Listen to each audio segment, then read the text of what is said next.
From Adversity to Abundance, hosted by entrepreneur and seasoned real estate investor Jamie Bateman, is the ultimate guide for active and passive investors seeking clarity, mental fitness, and the confidence to make inspired decisions in the world of real estate. With a decade plus of investing experience across various niches and a background as a combat veteran, former Army officer, and multi-million-dollar mortgage note company owner, Jamie brings a wealth of knowledge and inspiring stories to each episode.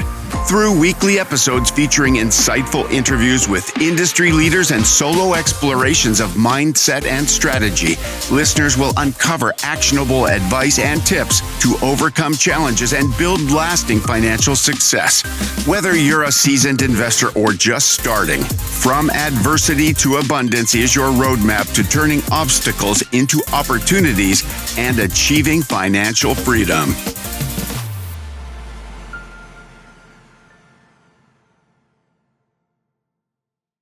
Welcome, everybody, to another episode of the From Adversity to Abundance podcast. I'm your host, Jamie Bateman, and I'm thrilled today to have with us Anne Michelle Wand. Anne Michelle is a single mom, former single mom turned successful real estate entrepreneur who now lives in paradise in the Caribbean, and we're going to get into that. She's in Panama. Anne Michelle, how are you doing today? I am absolutely wonderful and really happy to be here. Thank you for having me. Absolutely. We were chatting a little bit beforehand and just getting to know each other and you're focusing on your story specifically. And I'm excited. This is going to be, I don't know how to, not every story is like this. This is going to be very relatable yet unique. So I think a lot of people are going to be able to relate to this, but also it's pretty different as well. So I'm excited to dive in. So you mentioned to me before we started recording that one of the I'll let you take it from here, but a bad relationship was kind of the impetus for what started your growth and your mindset change and all this eventually getting into real estate investing. And I failed to mention your business is called Passive Profit Partners, and we'll get into that more toward the end. But talk to us about your backstory and your marriage specifically that maybe didn't go so well, and give us some more context there. Okay, well, I always had a wanderlust. I love to travel, but I ended up getting married young and having children very young, and the relationship wasn't so good. So I stuck with it as long as I could, but eventually did end up divorced and a single mom. Well, as a single mom, I needed to provide for my kids, over and above whatever dad would provide, which wasn't much. And I started out with jobs, but with my personality, I would usually end up in a manager position. And I realized quickly that I should start my own business in order to make more money and live the lifestyle I wanted for my kids and myself. So I tried a few different things to get my bearings. I moved from the mountains of Colorado down to Boulder, Colorado, and I wanted to send my kids to private school, Waldorf school, but I didn't have the money. So I started a catering business after working in restaurants for a couple of years, and that I was able to build up enough income to put my kids in private school, but I didn't have nights, weekends, or holidays with them because that's when people wanted catering. Sure. So I quit, while I was in catering, doing the catering, I decided I would put myself through beauty school and become a hairdresser because that had the flexibility I needed as well as the income. And I did that. And within 3 years, I had built a beautiful clientele and went looking once again for a better opportunity. So from that, I walked into this lady's salon and wanted to rent a booth there. And she had owned the salon for 17 years and was ready to retire. And she said, why don't you not just rent a booth, but buy the salon? Wow. And she offered me a deal I couldn't refuse, a small down payment and paying it off over 3 years. And she also owned the building so that Wow. once I paid off the business, I could buy the building from her. And Nice. I just, it was a no-brainer. I had to do that. And immediately upon moving from working in a salon to owning my own, my income went up 25% because there were other hairdressers besides my own income providing it. And I expanded the salon, added facials and nails and remodeled the building, and increased that business. And then about 15 years later, I was able to sell the whole thing at a big profit.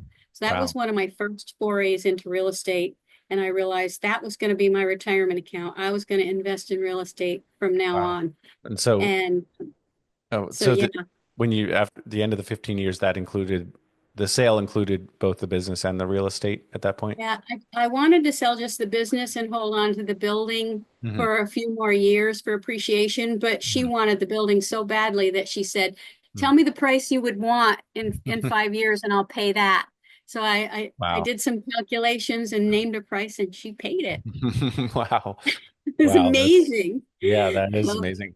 And I gotta say, anyway, I mean, you know, people might say, well, Anne Michelle got lucky that this lady was, the timing was there and this lady offered this business.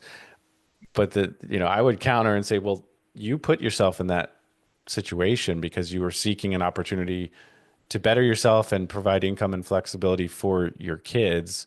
And yeah. so, had you not been seeking that opportunity and kind of putting yourself in that position, that never would have materialized. So, both things can be true. Maybe there was some luck involved, but also you were prepared and ready to say yes to that opportunity. What would you say to that?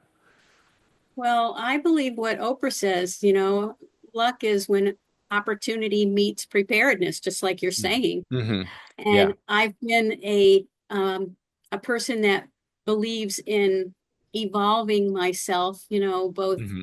physically, mentally, spiritually, on every Hmm. level for a long time. And I did a Tony Robbins course when I was 18 years old and have been on a conscious journey since then. So I know that mindset and confidence is 80% and 20% strategy. You can figure out how to Hmm. learn how to run a business. You can figure out how to invest in real estate, take Hmm. courses, do whatever you got to do, read books, watch YouTube.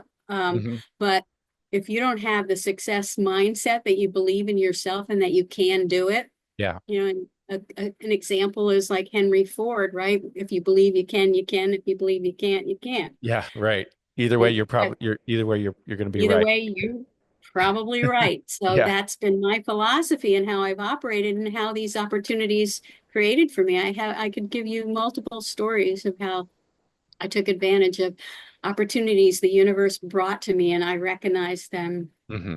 for Yeah. myself. I love that. Are you willing to put any numbers to that first deal as far as what you purchased everything for and then what you exited for? I prefer to keep that private. All right, fair. Well, Thank you. no problem. It's obviously up to you as far as how vulnerable you want to be. Okay, so you exited with the price you named and she paid for both the real estate and the hair salon business. Then what happens? Well, another way that I invested in real estate was that I found properties that were fixer uppers. I was, doing fixer uppers, fix and flips and that kind of stuff. And I took Hmm. a course to learn how to do that. And then I said, I got to try this. But in the beginning, I didn't have the down payment for my first house. So what I did was I borrowed $20,000 from my sister and was able to qualify for the loan because I had the salon, Okay. and had good income and make the payments. And that house happened to be on the outskirts of Boulder, Colorado, on an acre of ground. And I found out through some research that if you annexed into the city of Boulder, you could subdivide the land into 4 quarter-acre lots, Hmm. and hook up to city services as well. Nice. So I did that. I got my neighbors around me were in the same position, and I gathered we all together Hmm. annexed into the city, got the services, split our lots, and I lived in the house for 5 years, fixing it up. and sold the 3 lots. I was able to pay my sister back the 20,000.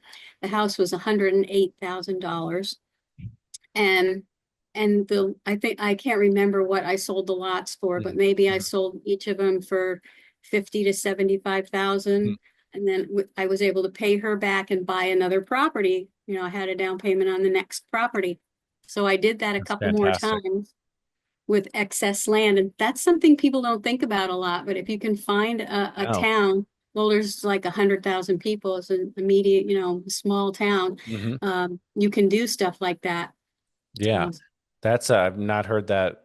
We have not had anyone talk about that on the show for sure. I mean, and there are a lot of ways to be creative in real estate. But you were looking for an opportunity and then researching and then probably asking questions and then talking to the right people and just making it happen. exactly. So I love that. That's not something that just fell into your lap, but yeah, I mean, but then you realized it was an opportunity and then you did it. You said several more times. I did. I did it 2 more times, and then I was buying rental properties, for buy Hmm. and hold. Yeah. I generally keep them about 5 years Hmm. and then, and depreciate them down and then Hmm. resell them and move into a bigger property where I ended up with duplexes and up to even a 44 unit apartment building and a vacation home in Hawaii. So, Wow. and some of those I did with partners. So I Okay. actually formed groups even back then of people to invest together. Gotcha. And before we hit record, I think you mentioned, or at least I read about 1031 exchanges. Um, so were you doing that at that time? Yes, I didn't want to pay taxes right at that time, Yeah. so I would defer the taxes by trading up to a more expensive property. That's how I Hmm. ended up with bigger and bigger properties until we had, multifamily. And then became clear to me that multifamily was the direction to go Hmm. in the Gotcha. future. Yeah. So for those unfamiliar, we're not going to get in the weeds on it, but what is a 1031 and how does that work? It's when instead of just selling the property and then paying the taxes and keeping the profits, you more or less you trade up. You find a property you want to buy that's more expensive than the one you had, and you have to find it within a certain time frame. And a custodial company, a 1031 company, has to do the transaction for you. It's sort of hands off for you. You don't touch the money, and they flip the money into the next investment, is it in a nutshell. Hmm. Would Yeah. you And then say you're, that's correct? yeah, absolutely. And you're, I've never actually done one myself, but that's absolutely correct from what I know. And, Yeah, you can defer until you die if you want to and hmm pass that tax burden on to your heirs. hmm But I didn't do that. When I decided to move to Panama, I slowly cashed out one property at a time as I was moving here. And I did that slowly over a period of a few years. Gotcha. Then I definitely want to talk about Panama and the abundance you're living in. I know it's not only financial abundance. Um, but before we get there, speak to the real estate investor who's maybe younger and starting out, maybe even in today's market conditions, interest rates are very high. Um, how do I know which niche to get started in? And of course, we know there's no one size fits all answer to this, and depends if are you working 70 hours a week already? Are you unemployed? There's a lot of variables here. Yeah. But to the newer real estate investor, how do I do my first deal, or how do I decide which niche to pursue? Well, if you're right. There's no one size fits all. If you've got some time on your hands for a side hustle, I mean, I owned 2 salons and did real estate as a side hustle to begin with, and later made it my full-time occupation, realizing that becoming an agent would give me access to the MLS for deals, Mm-hmm. um, and also helping other people, buy Right. homes, buy and sell homes I at the know, by same the way, you were time. a single mom, right? I was a single mom. So that's not to be forgotten. That's pretty impressive Not to to be do. forgotten. So depending on your situation, if you've got a full-time job, maybe you just want to do a more passive investment where someone else does the work, Hmm. um, or just try a single family, fix and flip. Hmm. If you have the down payment for that and qualifications to qualify for a loan, or you can partner like I did with Hmm. someone who has the down payment and split the proceeds with them, Hmm. you know. Absolutely. Yeah. So I agree. It comes down to, what's your experience and what are your strengths? It could be money. Maybe you have money to put to Yeah. work and you don't have a lot of time and energy and you want to partner with someone like Anne Michelle and put your money to work. Or maybe you are in between jobs and you have no money and you've got lots of hustle and you're willing to go talk to people and find someone with money. Lots of ways to do it for sure. But I think you got to ask yourself, what's your experience? What are your strengths? Kind of what are you working with and where do you want to go? Right. And do you need cash flow or do you need profit in 5 years?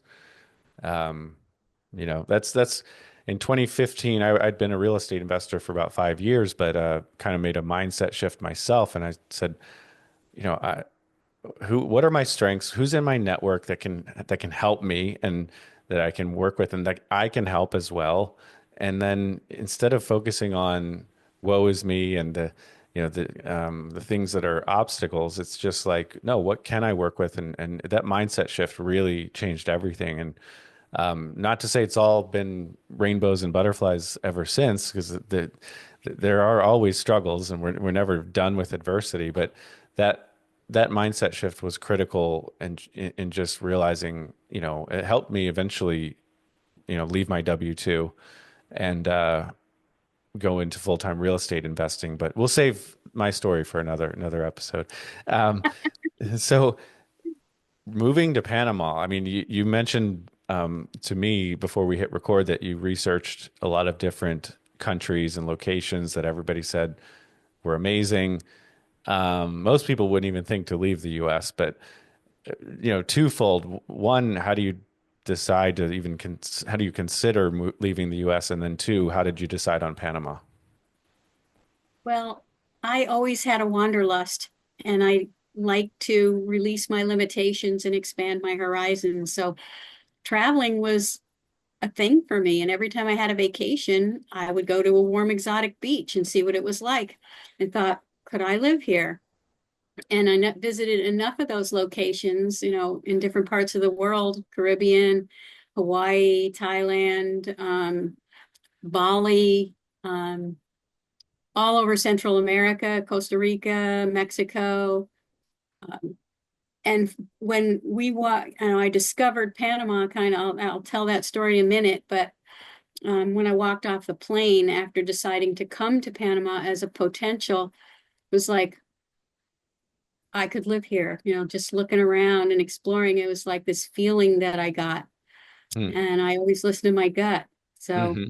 Yeah. within the 4 days that we were there the first time, I had put a deposit on a property.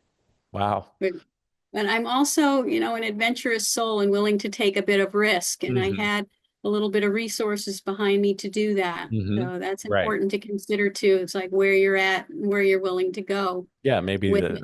Maybe it's not for Um, everyone, right? I thought I would move to Hawaii. I thought I would move to Florida like everybody else. Hmm. But I owned a vacation home in Hawaii. And I didn't like it that much. I made a Hmm. good profit on it. I bought it after Hurricane Iniki when everybody Hmm. was selling and sold it about 5 years later. And that's how I got Nice. cash to come and invest in Panama. But Hmm. uh, Yeah. Oh, that's interesting. Yeah, it's definitely that is the unique angle that we were referring to earlier. I mean, not too many people would even be willing to move outside the U.S. who are from the U.S. and then move to Panama. So, speak about the abundance. I mean, I do have some questions that we'll get to here, but speak about the abundance that you're living in right now. What does that look like? Is financial, I always, mental? What I kind of always abundance? had, I'm sorry to No, interrupt. go ahead. I always had a dream that I wanted to live in a cottage by the sea with clear blue turquoise water. That was a dream of mine for a long time that I kept in the back of my mind while I was raising my kids, and intentionally moving, and exploring that direction. So the abundance that I live in now is I have that cottage by the sea with a now very healthy romantic relationship a man I've been with for almost 20 years now. Wow. Congrats. Um, That's great. and he just happened to be a guy with a tool belt who knows how to build homes. Right. That didn't And hurt. we designed and built our own home on land that I had bought 25 years ago. Wow.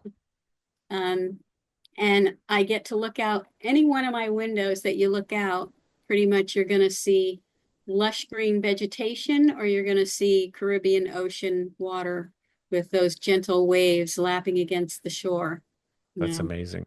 And it's not a bad dream to have, but I No. live there. I'm also always been health conscious all my life. Hmm. In my younger years, I did a little bit of petite modeling, and I Okay. learned how to eat well and exercise and drink a lot of water at a very Hmm. young age, and kept those habits with me. So, at my mature age now, I'm Hmm. still healthy, and I take no medications. That's great. Um, and I exercise 5 days a week.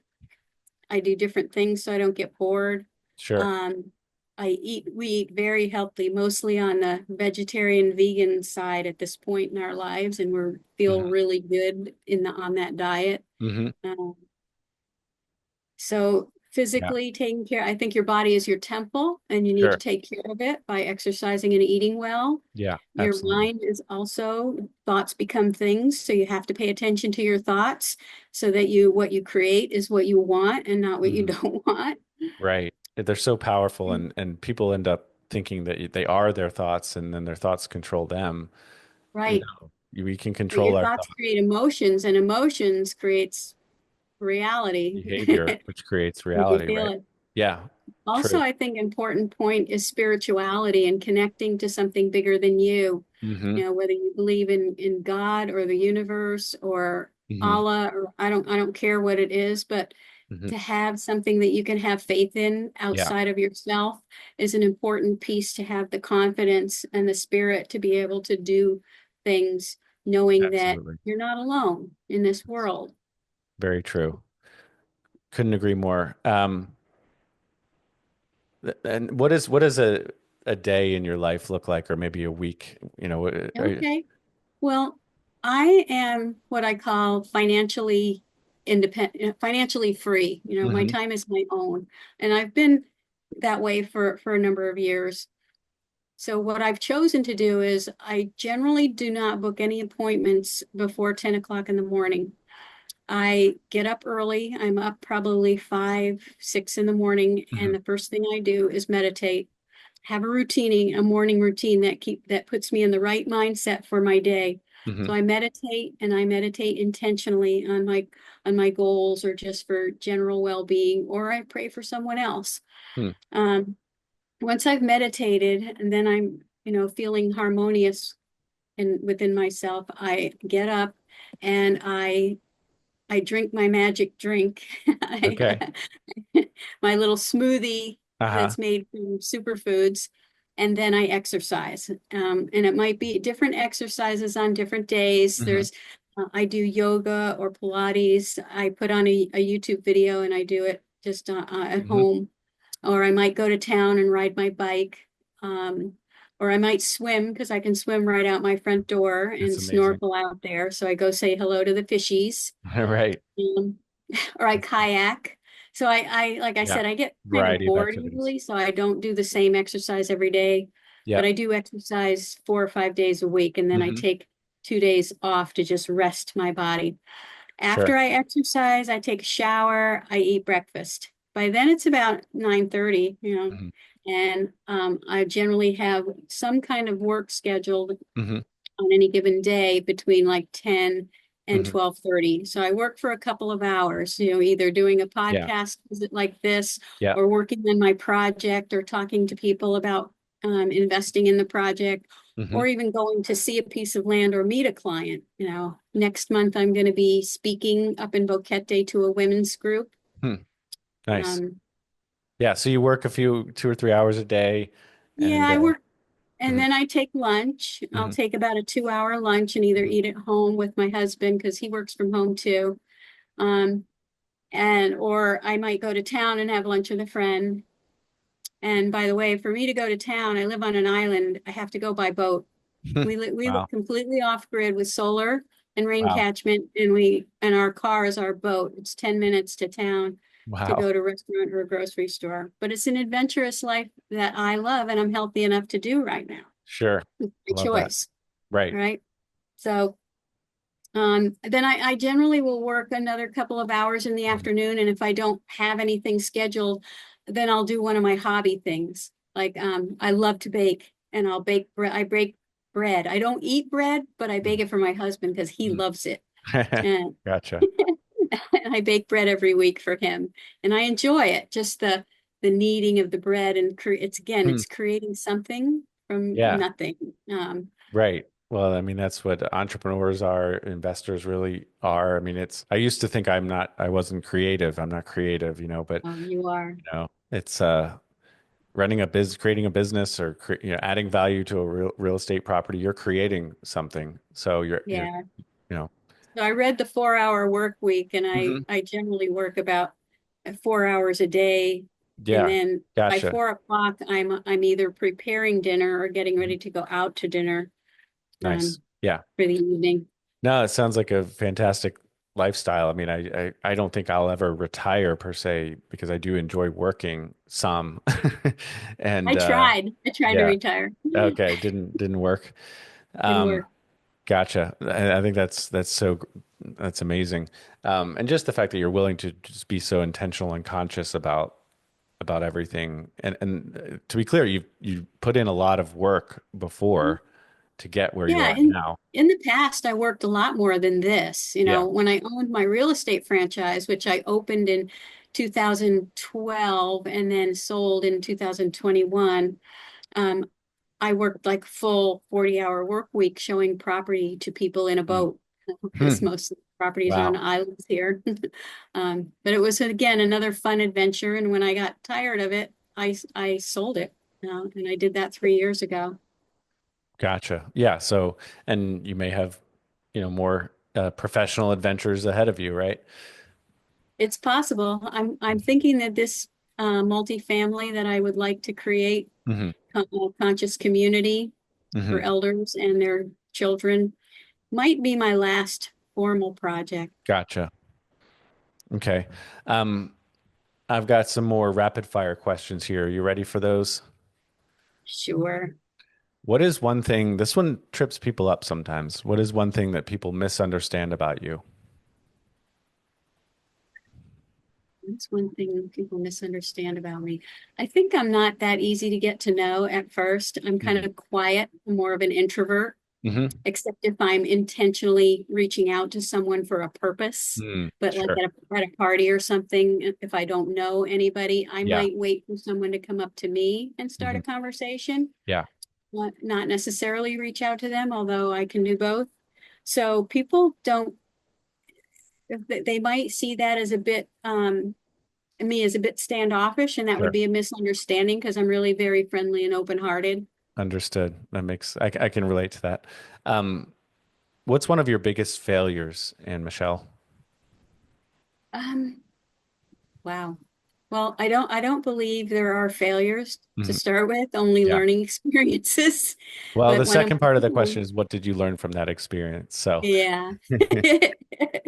That was, I would say one of the biggest ones was the 2008 crash. okay. Because previous to that, I was invested in multiple single family homes Hmm. in three different states. Hmm.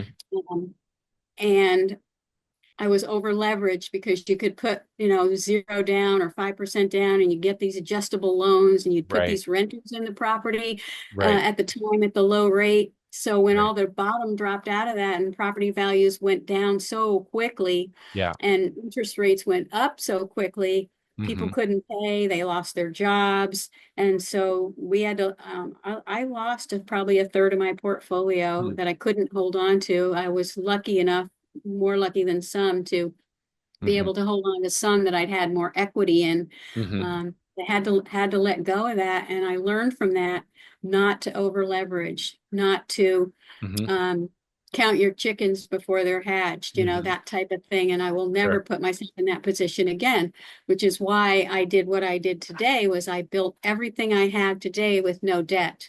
I own my commercial office building where my business was, and I now rent out to other people and Okay. own my own home with my husband, Hmm. debt free.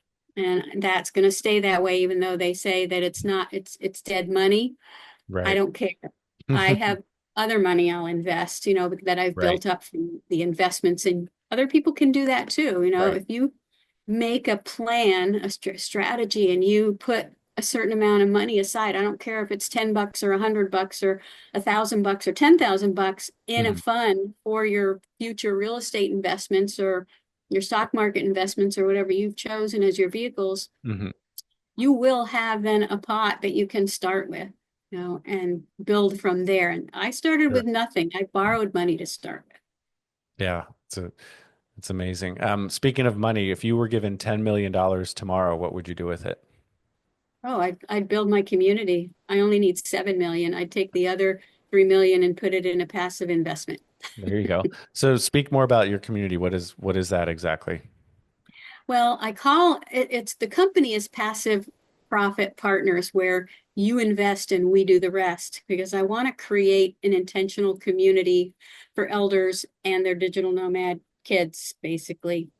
Um, and the impetus for that comes from more than ROI. Really, I'm into impact investing that's Mm. going to impact my community and the people in it, and even outside of that, on multiple levels. So it was born of that intention. Mm-hmm. And at the same time, I saw a gap in the community here in Bocas where I live from being in the real estate business here for a long time of a shortage of any kind of community where there were amenities provided.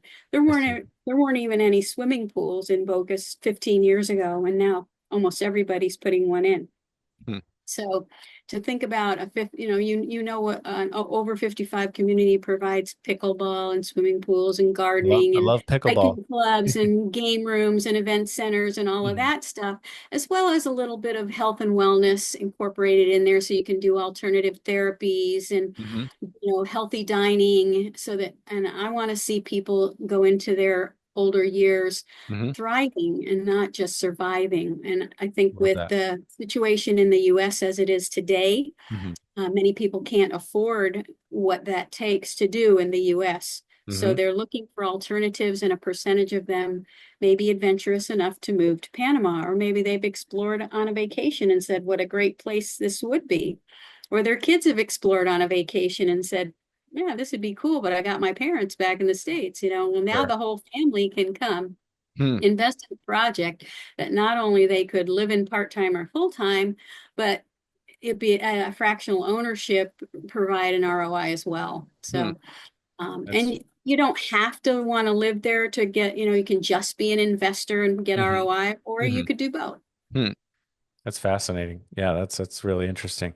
Um, let's see here. What is a challenge, speaking of your business, your project that you're working on, what is a challenge that you're facing with that right now? Well, a challenge is I think people have some misconceptions, one about Panama and fear about investing outside the States because most people wouldn't even think of it.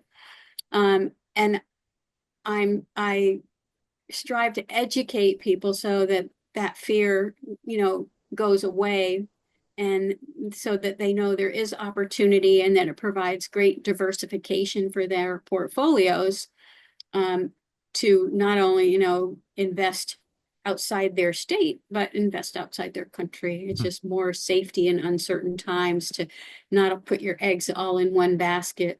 Hmm. Makes sense.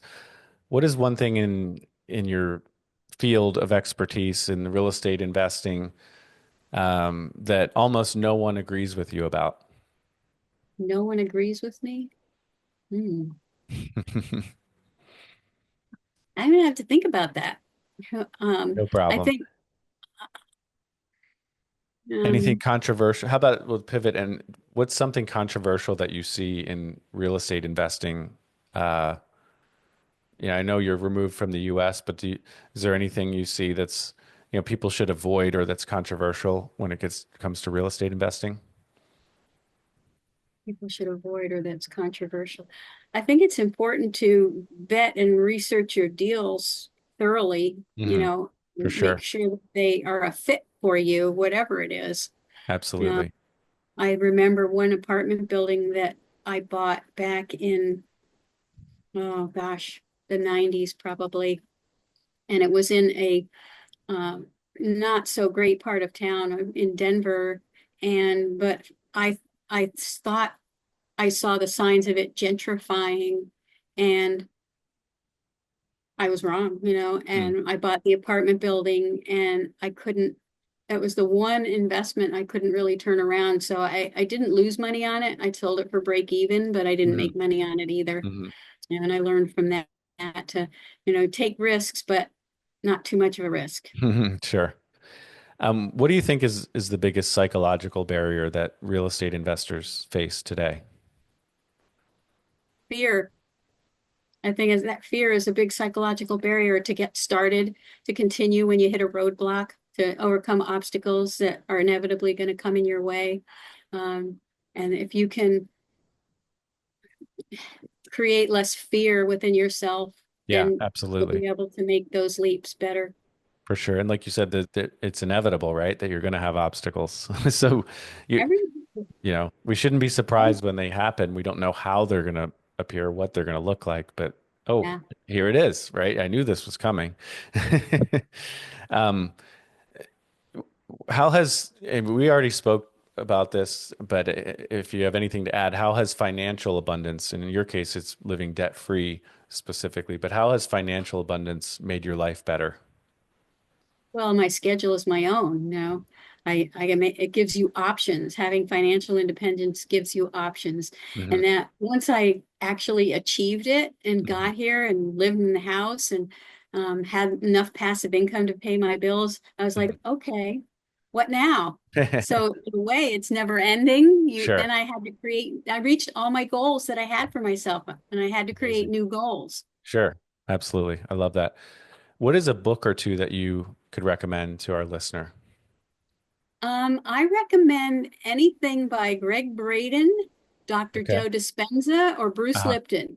Okay. Three scientists, doctors that have scientifically proven that thoughts become things and that we can create our reality Hmm. from our mindset, and that's 80% of the journey. Got it. Um, you already spoke about your community and serving those specific people. How else do you like to serve others? Well, I'm a member of Rotary, so Okay. I do volunteer with Rotary. Hmm. Um, I hope to have as part of my community like a scholarship program for people that might not be able to afford to live in a place like that. There's particularly that's how we'll include, this is mostly targeted towards expats and their families, Hmm. but I think there's some Panamanians that would love to live in a place like that too and might not be able to afford it. So I'm Hmm. hoping to have a section for them. Um, Makes sense.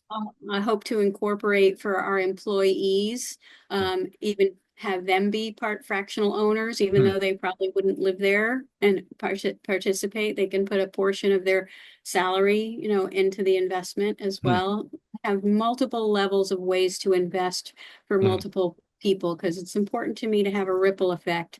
Yeah. Jobs for people, places for people to live. Right. Um, improve the community and have it and in the investors outside the community and Yeah. everything.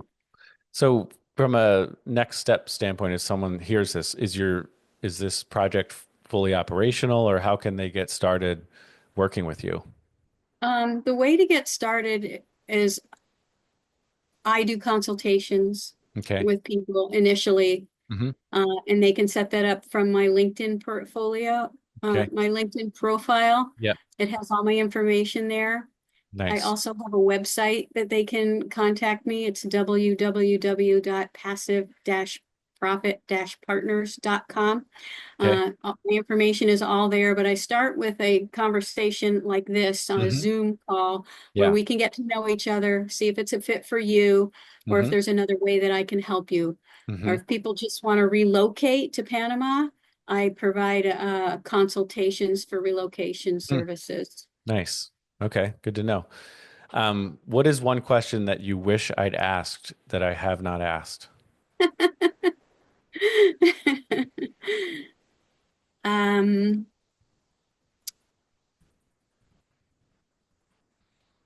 I don't know. Anything else you want to touch on at all before we head out of here? Well, I just want to encourage people to focus on the inner game and never give up, you know. Love that.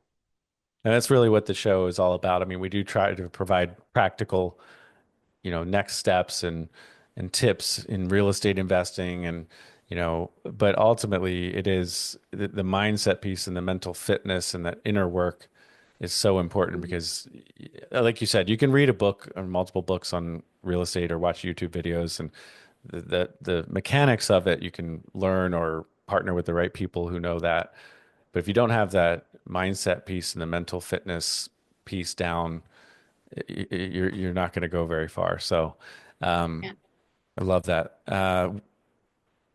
So LinkedIn, Anne Michelle Wand, and then you gave the And Michelle website. Wan, and I have a page, Passive Profit Partners. Perfect. This has been great. And Michelle, thank you so much for your time. This is, like I said, I think a very relatable yet unique story. And so I think this is going to be one of the more popular episodes we've had. So thank you so much for joining us. No, you're so very welcome. I am honored to have met you and be able to share information with you and communicate. So hopefully your listeners will find value in it because that's my goal. I think they will. And to the listener, thank you for joining us and spending your most valuable resource with us, and that is your time. Thanks, everyone. Take care.